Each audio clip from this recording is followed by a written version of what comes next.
वहीं पर तालाब में एक धोबी था, कपड़े धुल रहा था। राजा का धोबी है तो राजा का धोबी तो थोड़ा रहेगा ना घमंड, भाई मैं राजा का, प्रधानमंत्री का ड्राइवर प्रधानमंत्री से ज्यादा घमंड में रहता है, मैं प्रधानमंत्री का ड्राइवर हूं भाई।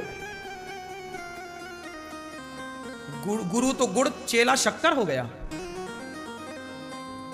हाँ, गुरु तो गुड़ रहा, चेला शक्कर हो गया। ऐसा ही है। धोबी भाई साहब धुल रहे थे कपड़ा, पंडित जी आए। पंडित जी बड़े भक्त थे, भगवान के उपासक थे।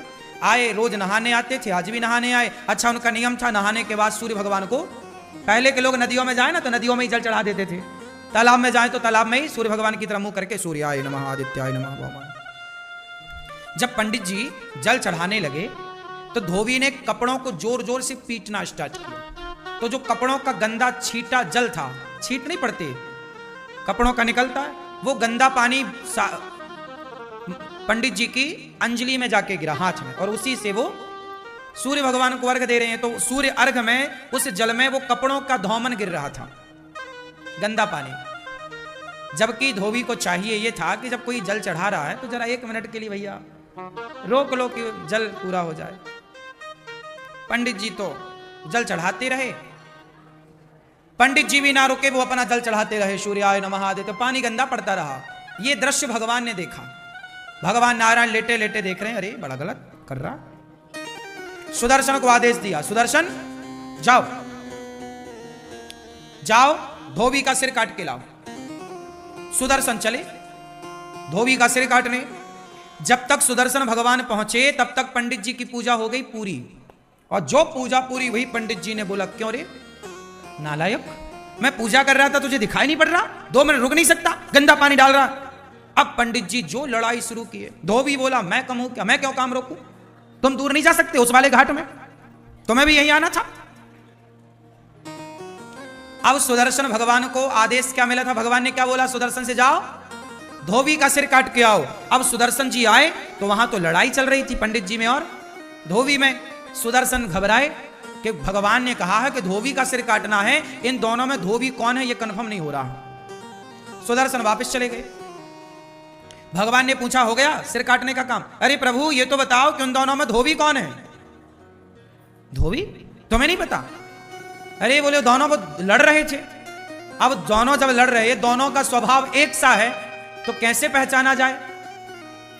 आप भी तो धोबी की तरह हो गए।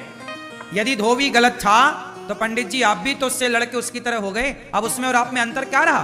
तो सुदर्शन भगवान बोले, वहां तो 2 धोबी हैं, किसे काटना है बताओ? सुदर्शन भगवान से भगवान ने कहा, तुम वापस आओ, किसी को मत काटो। क्या मतलब हुआ इसका, क्या सीखा आपने इस कथा से? जब जवाब आप स्वयं देते हैं तो भगवान चुप हो जाते हैं कि जवाब तो आपने दे दिया। पंडित जी ने जवाब ना दिया होता उस धोबी को तो भगवान जवाब देते कि नहीं? इसलिए कोई आपको गाली दे, आपको अपमानित करे, आप तो सॉरी कान पकड़ लो, भैया आप सही हम गलत। आप जवाब नहीं देते तो ईश्वर जवाब देते हैं, और आप जवाब दे देते हैं तो भगवान ठंडे पड़ जाते, भैया तुम ही निपटो सुलझो, फिर हमें काहे, तुम कर लो। जब तुझसे ना सुलझे तेरे उलझे हुए धंधे, तब भगवान के इंसाफ पे छोड़ दे ए बंदे, वही तेरी मुश्किल आसान करेगा, जो तू ना कर सका वो भगवान करेगा।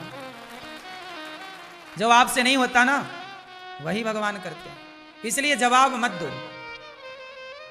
क्यों मेरी मां? जवाब ना देना चाहिए।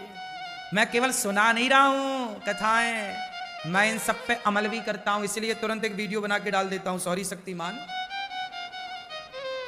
कोई भी बात हुई, हाँ क्षमा बहुत बड़ा हथियार है ये क्षमा। जो तलवार नहीं काट सकती ना वो क्षमा की तलवार काट देती है। क्यों जी, बात सही है।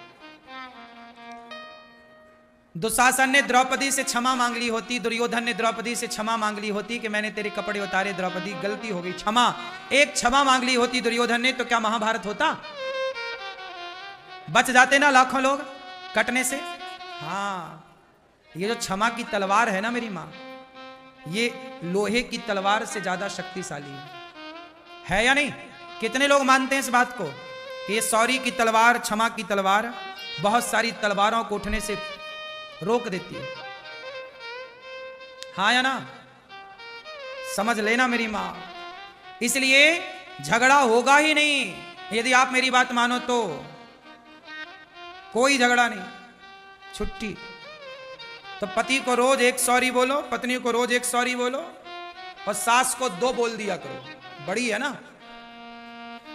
पिताजी को 1 बोलो, ससुर को 1 बोलो, पति को 1 बोलो, पत्नी को 1, पर सास को, और सासू मैया आप भी बहू को 3 सॉरी बोला करो। एक इसलिए कि तेरे बाप ने तेरी जैसे पैदा कर दी, सॉरी।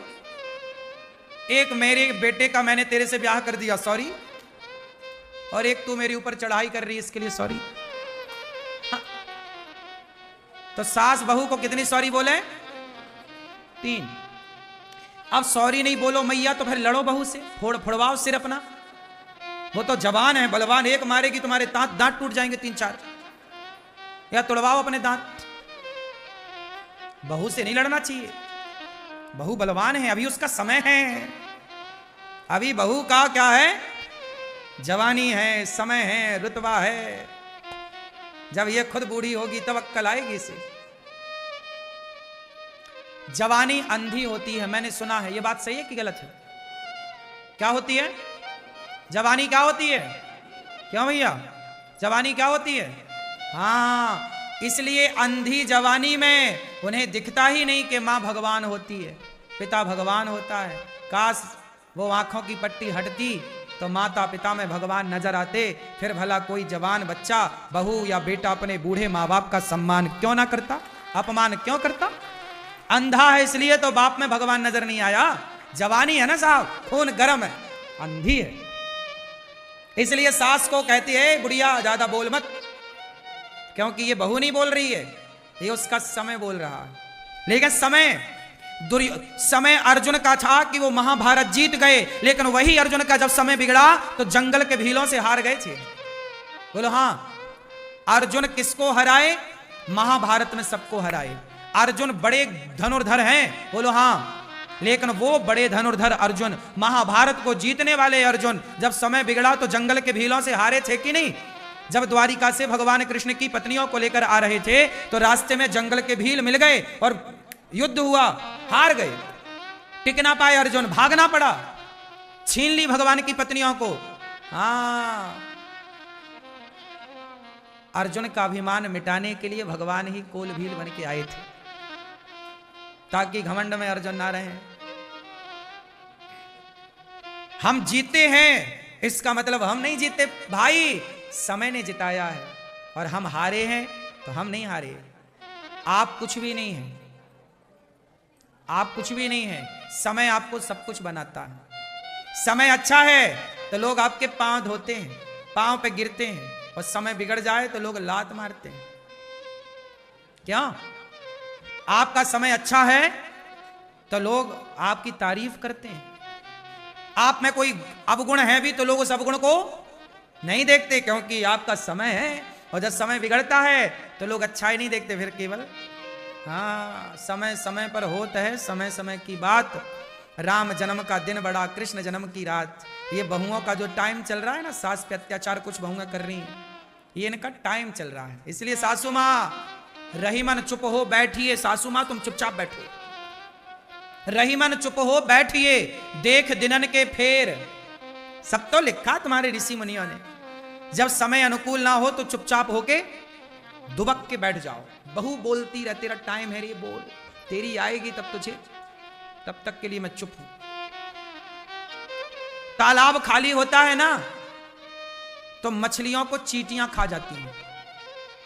तालाब खाली होता है तो मछलियों को, अभी चींटियों का समय है। और समय किसका? गर्मी है, चींटियों के दिन चल रहे हैं। गर्मी में हर जगह चींटी, मछलियों को खा गई, तालाब सूखा। जब बारिश आएगी, तालाब भरेगा, तो चींटी महारानी कहां भागोगी? मछली पुक पुक कैसे करके खाएगी। कभी चींटियों का समय होता है तो मछलियों को खा जाती है, जब समय मछलियों का आता है तो मछलियां चींटियों को खा जाती हैं। यही प्रकृति है। समय आपका होता है, आप किसी को निगल जाते हो, जब समय उसका होता है वो आपको निगल जाता है। वही है, बड़ी मछली छोटी मछली को गप्प कर लेती है, हाँ या ना? आज बहू का समय बढ़िया चल रहा है, पति उसके कब्जे में है, तुम बूढ़ी हो गई हो। और लेकिन बूढ़ी बूढ़ी अम्मा भी कम नहीं रखती। हाँ मैं बूढ़ी हुई तो क्या हुआ, हाँ, ये भी डराए रहती है बहुओं को। हाँ कई बहुएं तो पानी मांगने लगती हैं सास के सामने। सासें भी बहुत बोलती हैं, लेकिन खाए बिना रह जाएंगी, एकादशी कर लेंगी पर बोले बिना नहीं। इसलिए मैं सारी समस्याओं